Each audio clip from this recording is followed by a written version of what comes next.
Hello my co-hosts, hope you're all doing well. I'm your host, Tyranno Senpai, and welcome to another episode of Tyranno Senpai's Toy Reviews. We have unboxed many a RubberSaurs as of late. We've got Velociraptors, we have an Atrociraptor, a T-Rex, a Pteranodon that we got that one time, and of course the first ever RubberSaurs we unboxed was the Dilophosaurus. I think it's very safe to say I am a devout RubberSaurs fan. And of course, today it's no surprise that we have another RubberSaurs review, and this one is very extraordinary indeed because it's nothing big. It didn't come in a big box. It actually came in a very small one, and I'm very excited to be opening this up. I got this in the mail last night, and I was so excited to finally crack this open. But I wanted to wait until, morning, when I had a better lighting. Because as you can tell, I'm in a new house again. We have a new RubberSaurs that we're going to be unboxing, but unlike the last ones, this RubberSaurs comes in sets of 3, and it comes with an accessory. And here it is, folks. The RubberSaurs Series 2 Compsognathus pack. Now, what's special about this is that unlike the previous RubberSaurs, these are still designed by Marco Makes, but they were painted and assembled by Bradley Ford or Jurassihole on Instagram, and they actually been sent over from Utah. So these are actually the first RubberSaurs to actually be kind of made and released in America, which is really awesome, which is also how I managed to get a hold of these real fast, which is really awesome. I ordered these the day the premiere came out, and I got the package just days later, which is really cool. Normally, you'd have to wait a couple of months for these things to ship over, but this came really quick. But yeah, that's awesome. The box is nothing special. Like, I'm not going to show you all the sides because it has kind of my address and things like that, and I don't want that being shown on camera. But this base of the box, you have a little flap that will open, which we'll get to in a little bit. But the front of the box, you can see this beautiful diorama made by Graham Haynes. A scene is born with the 3 compies here on a log, in the forest of Easel. So I'll try to get as close as I can so you can see it. We have the classic Marco Mix logo here. And of course the classic RubberSaurs logo there. And it's very nicely done. It almost looks like something straight out of like a painting. Like, I don't know if you guys know who Jaros is, but he does this amazing, these amazing Jurassic Park themed paintings, which look amazing. But yeah, this is the package. And it's very easy to open. We don't need like any knives or anything like that. Well, actually, I lied. There is a bit of tape here that you need to cut, but I've already done that, so I don't need to go through that process. So then we just open it up like so, and we are greeted with a bit of foamy paper, and then we take that off. Oh, and this is the accessory I was talking about. It's a little cage, and we'll get to it, I promise. We will talk about that one. And the moment I can already feel them in my hands, and they feel incredibly tiny.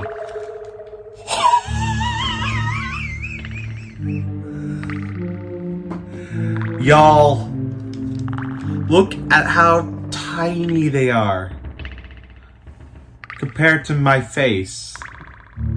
Look at how tiny these things are. Oh my god. Yeah, let's go ahead and crack these babies open.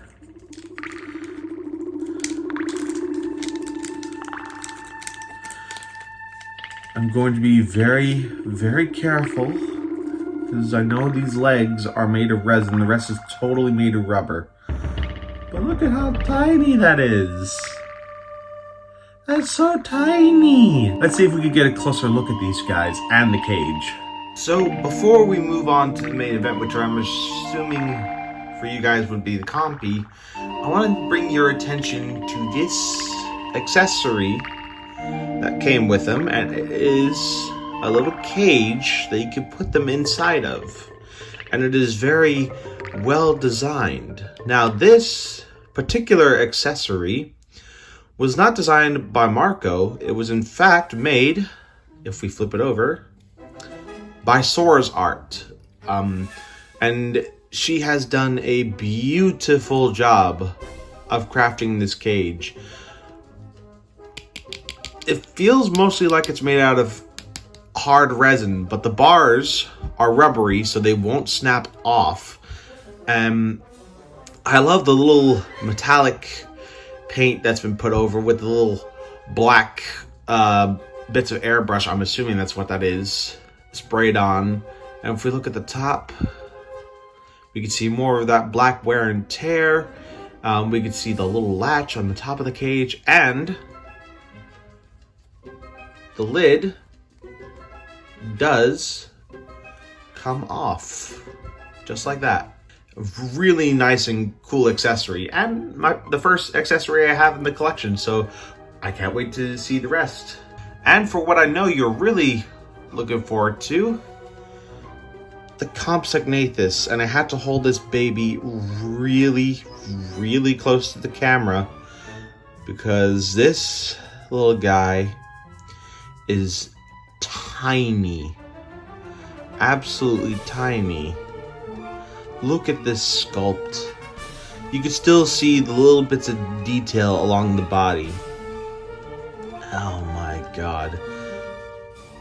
I don't think I've ever held a figure this small before, and it's so delicate. Obviously, this is based on the Lost World Compsognathus, and it really does show. We got the kind of like long spear-shaped head with attached to a long neck, very thin, tiny body. We got long legs and a very long tail that reminds me of like arboreal lizards and things like that. And the paint on this little guy is exquisite. Now, I don't see any painted nostrils, but with a model this small, I can excuse that. The body is like a light green with a black eye with some pink around it, and we also have a pinkish yellow underbelly. Oh man, look at that angle. That's so cool. And we have dark stripes going along the whole length of the body and the legs. And the claws. The claws are even painted on this guy. Look at that. Those are dainty little claws, and Bradley's actually painted them. That is so cool. He's even painted the dew claw, I think. Yeah, look at that. Oh man, the detail on this figure is exquisite, and it is no bigger than my finger. Oh my god, this is awesome. And the whole thing is made of rubber, aside from the legs, which are made of hard resin. And you have to be very careful when handling these legs. Now, when they first come to you, some of the legs might be a little warped, so just apply, a little bit of heat, warp them into place, and they'll be able to stand properly. But oh man, this is so cool. Now, this set comes with 3 compies, and they all have different poses. So this one is kind of like in a bit of an alert pose, looking up, looking around. Really nice looking. And this one It's the same exact model, but in a different pose. We have the head tilted up, tail curling around. It's another looking about pose. I mean, you can see how small it is because there's a hair attached to one of the claws. But yeah, you can see the paintwork is still very exquisite in this tiny little model I'm holding in my hands. You can still see the claws are painted in. You can still see all the striping. Oh man, it looks so good. You can still even see where the mouth is if you look close enough. And finally, we have this little guy who has a bit more personality than the other two because his mouth is open. Now, the inside of the mouth is not painted, but focus camera, focus. But with a figure this small, I don't take any points off from that because this is a very tiny dinosaur figure. But you can see the mouth is open, the head is pulled back, the tail is curved. It's very nice, very active pose, which is really good. So now we move on to comparisons. To give you a sense of how small they are, here they are alongside the Beast of the Mesozoic 1/18 scale Velociraptor, which completely dwarfs these tiny little compies. And here they are alongside the RubberSaurs Series 2 Velociraptor, which is based on the Velociraptors that we see in the Lost World Jurassic Park, and they are minuscule. They would be easy prey for this Velociraptor.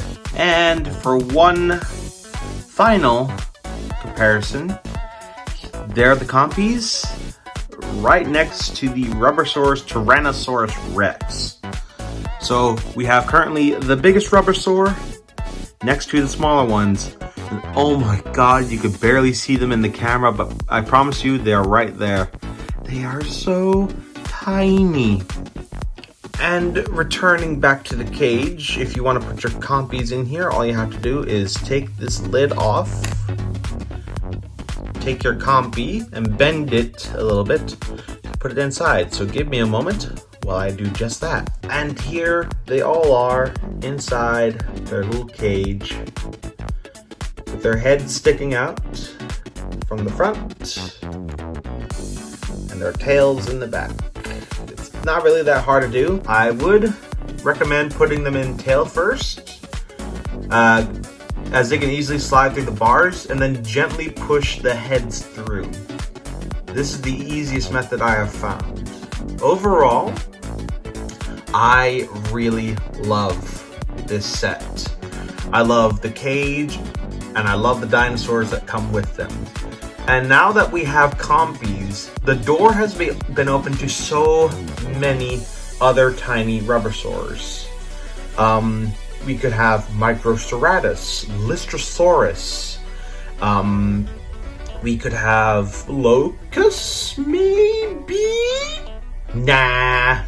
Yeah, you get the idea. We could have so many tiny RubberSaurs like this in the future, and I am very excited about it. Also, this was the cheapest RubberSaurs set. These are as cheap as they get. I don't know when they'll be restocking, but keep an eye on Jurasshole's Etsy page for updates as to when they get released again. But I am very satisfied with my purchase here. So that's going to be the end of it. If you want to pick up your own RubberSaurs Series 2 Compsognathus pack, by all means, keep your eyes out. So that's the end of the review. If you enjoyed it, leave a like, subscribe today, hit that notification bell so you don't miss anything new. All my links are in the link tree in the description down below. And until next time, this is Tyrannosenpai signing off. Alrighty then, take care now. Bye bye then.